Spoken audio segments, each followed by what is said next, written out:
It's the 15th of October. We've officially signed Andreas Schjelderup to be our marquee signing of the summer. He's officially considered a wonder kid by the media, and he's had a good start to life. We've also had to give a new contract to one of the other youngsters in this team. Anthony Gordon has been given a new contract worth £58,000 a week on a 5-year deal. I know that Anthony Gordon has or is on the verge of signing for Newcastle by the time this is out, but I didn't know this at the time. I knew he was missing on training, but that's all I knew. So giving him a new 5-year deal worth £58,000 a week meant that we have a young talent with high potential at the club long term. The question is, what are we going to do with this talent, and how well has he been doing?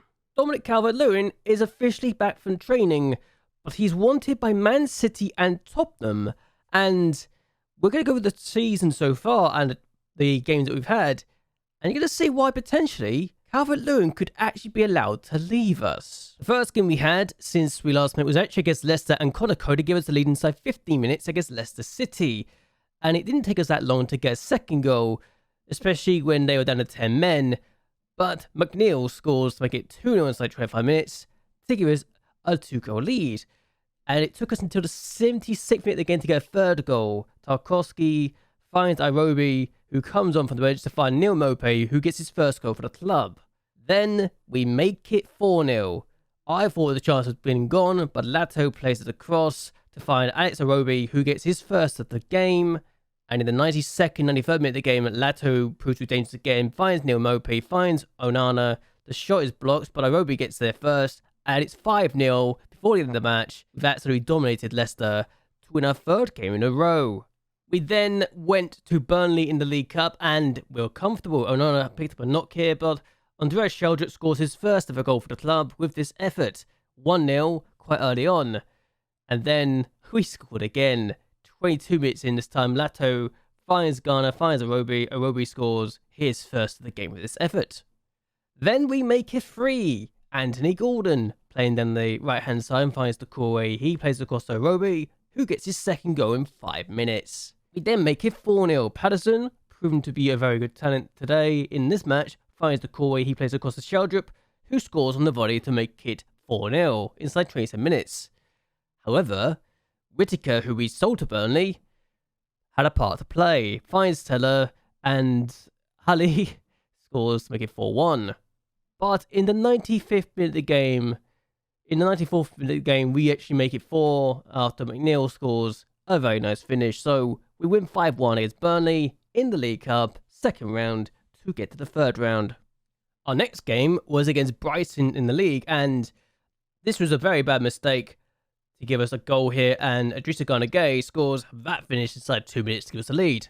But Brighton actually did something that hasn't been done so far in the league. Score against us, Danny Welbeck with the finish, and it's the first goal we conceded in the league. However, 15 minutes in, we make it 2-1. Ghana finds Patterson, who plays this ball through to find MacLeod, and MacLeod is proven to be quite good up front. Before we make it 3-1 before half-time, Patterson plays it across, finds Irobi, who shoots, and Sanchez really should do much better there. But we win the game by 3-1, and we're taking all 3 points again. We then went to Fulham, and we took the lead inside 26 minutes after Andreas Schjelderup plays it across to find MacLeod. A very nice finish to give us the early lead. However, Fulham equalised in the second half. Harrison Reed finds O'Donnell. James somehow gets tackled, then Tete ends up the ball, and that is a very good finish from Tete. But we get our lead back into the 70th minute of the game. Mikalenko gets the ball, finds Idrissa Gana Gueye, he goes for goal, and it's 2-1 before the end of the game. 70 minutes in, we complete the game and win again. We're now at September, we're taking on Palace, and it took us 49 minutes to open the scoring this time. Anthony Gordon cutting inside, shooting and scoring, 1-0, good start. And then, 70 minutes in, we double the lead. Damari Gray finds Tarkowski, he finds Doucouré, and Doucouré, long-range effort, scores. It's good to get another goal. Before the 94th minute of the game, we get a third. Vanigra finds Idrissa Gana Gueye, he goes inside, shoots and scores. It's 3-0, a very comfortable win. And I think you can see why we're having a good time, can't you? Then we took on Nottingham Forest, and for the first time, didn't win. We had a chance to win though. Neil Maupay had a penalty he could have scored. Neil Maupay versus Dean Henderson didn't end up in a goal for us because Henderson saved the penalty and then collected the rebound. And it was the first time we've dropped points this season.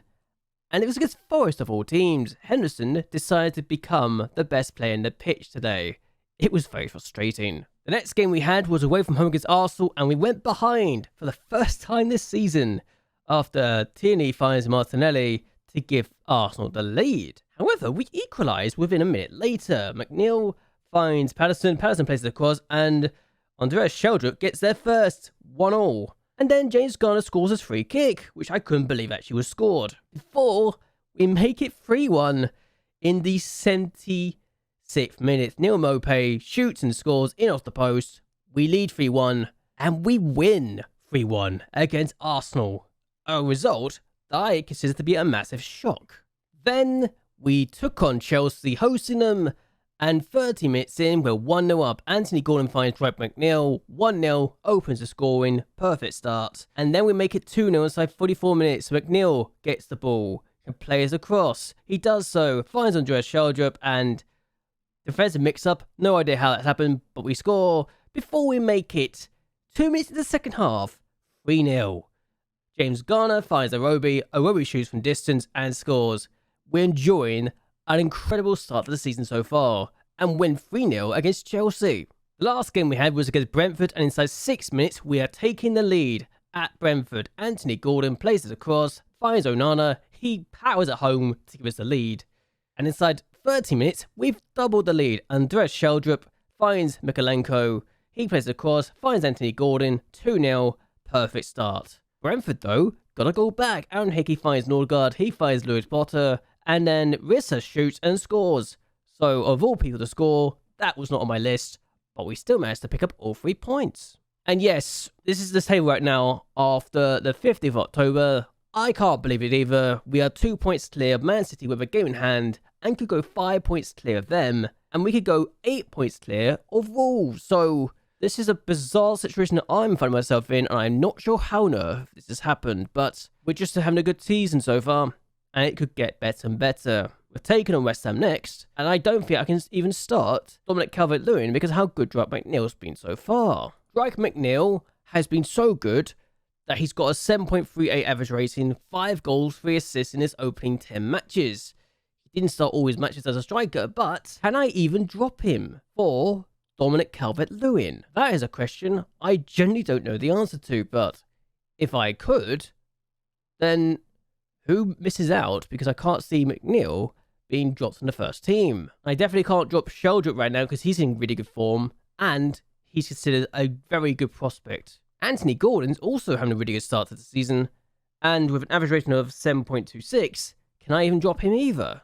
So yes, there is a world that this lineup is the lineup we're going to have against West Ham, unless it's an injury that turns up, but Dwight McNeil starts up front, Calvin-Lewin starts on the bench. But yes, we start today. Calvin-Lewin can only play 45 minutes, so that's made my decision for me not to start him. And it's good that I've been given the excuse for here. But as things stand, Brentford's just beating Palace. Arsenal lead against Bournemouth, but Man United only drawing against Brighton. And if we win, we have a good standing again. The question is, how have we done this well when we almost have double the points that Everton have in real life so far with a 20+ goal difference? Well, look at the next couple of games. West Ham, Newcastle, Liverpool, Man United and Tottenham are in the next 5 matches.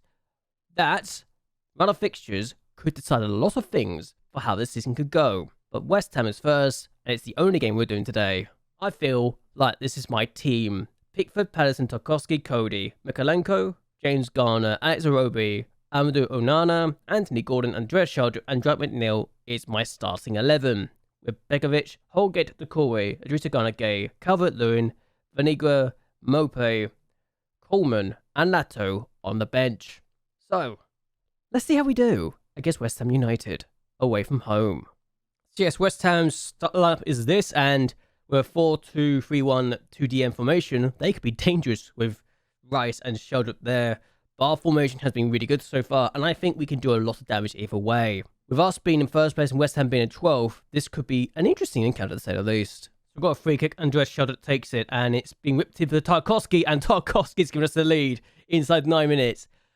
I have no idea why we're doing so well, but for whatever reason, we're doing amazing stuff, and I've not done a single thing to the set pieces in the free kick department. It's just a really good free kick, and Tarkowski gets there first. He's just really tall, isn't he? I'm telling my two fullbacks to ease off their tackles, and MacLeod lost the ball. And Ghana will get there first ahead of Lanzini. Here's Connor Cody. Now Alex Arobi, and we have a good chance to do things here. Onana tries to find Anthony Gordon. Has done. Good ball. And that's surely offside. If McNeil's not offside here, that is a major shock. I'm almost certain he's offside here. But the fact that Lime's not put his flag up is confusing to me. Surely he's off, right? He's not. Oh my god, I thought I was certain he was off. But Drake McNeil continues to score again, and that's his 7th of the season now. How is he not offside? It must be the right back then. Okay, it's 2-0. I'm not complaining, but I'm a little startled that's counted. Oro's now been booked, and what happens in this situation if we win the league? Do I just consider this like a one-season save or not? But Orobi is not the best passer in the world, and Johnson now gets the ball back. I don't know which, it's Ben Johnson, but apparently tackles Schjelderup. Here's Bowen, and Lanzini with a chance. Pickford denies, and that's the first save I've seen, but okay. Half time, 2-0 to us, and as things stand, we have a 5-point lead at the top, and with 10 wins in our first 11 matches, and with double the amount of points that Everton have in real life as things stand. I don't know what the hell's going on, but I think at this point, I'll say after this result, if we can hold on to this, we are 5th at least safe from relegation. Surely, right? We can't drop off that badly, can we? They got a corner, Lanzini to take it, and Zuma's hit the bar, and it could be a goal. Tarkowski has got the ball now. Connor Cody on the ball, and Mikalenko running forward. It's not the best idea in the world, but Bowen just about gets it back. Schjelderup, Susek, sorry. Susek on the ball again. Trying to make it forward to Skamaka. Not the best pass, but wasn't the best defending either from our point of view, but we get the ball back either way. And Anthony Gordon finds Onana, finds Andreas Schjelderup, looking for the run for McNeil, and McNeil makes it. McNeil gets there first, and he's made it free. And this is just... It's beautiful to watch a counter-attack like that. Turns out, I think we've made a possession-based tactic, and we turned it into a counter-attacking tactic, and I don't know how. The only things I've changed is the centre-backs to ball-playing defenders. Surely that's not that much of a difference, right? This could be 4-0. And I don't know how. I mean, that is a terrible idea for a throw, but there's no one forward for West Ham. Aroba in the ball. Here's Patterson. What can he do? Could play it across, play it forward. He's got no one really helping him, but here's Aroba now. He can cut inside, still does, and Anthony Gordon's shot is blocked, and I don't know what the hell is going on. Okay, we're going to make the decision to bring Dominic Calvin-Lewin on from the bench for the first time, and I tell you here and now, Anthony Gordon might be the weak link in that front three, but I don't think I can drop him, but Calvin-Lewin on for the first time. Let's see how he does. Okay, so Antonio's going to take a long throw. I don't know why he's the one doing it, but Connor Cody gets the ball away. Here's McNeil. Now Andreas Schjelderup, and there's Calvin-Lewin up front. Now McNeil on the wings. Plays it forward to Ghana. Here we are. Coleman, Onana, finds the call can go for goal from there. Has done, and he's just about wide. Could have been 4. So it's ended up being West Ham 0, Everton 3. I wish I knew why we're doing so well, but I'm not complaining at the same time. This has been an outstanding performance, and I'm happy with what we've been given here. I really am. So, quick question for you guys. Is this already Everton saved? Because we're already 23 points clear of the relegation zone after 11 matches with 10 wins. If we somehow get relegated from here, it would be the greatest bottle I've ever done in that regards. But also 9 points clear of 5th place Newcastle and 15 points clear of 8th place Man United. What on earth happened? This is amazing. United also dropped 2 points against Brighton. But again, how can I drop McNeil for the Calvert-Lewin when McNeil is in such good form again? He's got 8 goals in 12 matches so far. He's been outstanding. We've also got 11 games unbeaten in the league with 27 goals in that time. So, Good to see we're scoring goals again. Either way, though, I am going to end this here. I want to hear your thoughts and opinions on how you think this has been going, and if we are just overachieving massively so far, because I still can't believe this is going as well as it has. But what do we do from this point onwards? Do we just do a one season, say if we win the league, or do we just continue to try and save the finances, which are going down a very dark route because we're now actually increasing the debt, and I don't know how, but okay. Either way though, I want to hear your thoughts and opinions down below, and until next time, goodbye, and well, good night.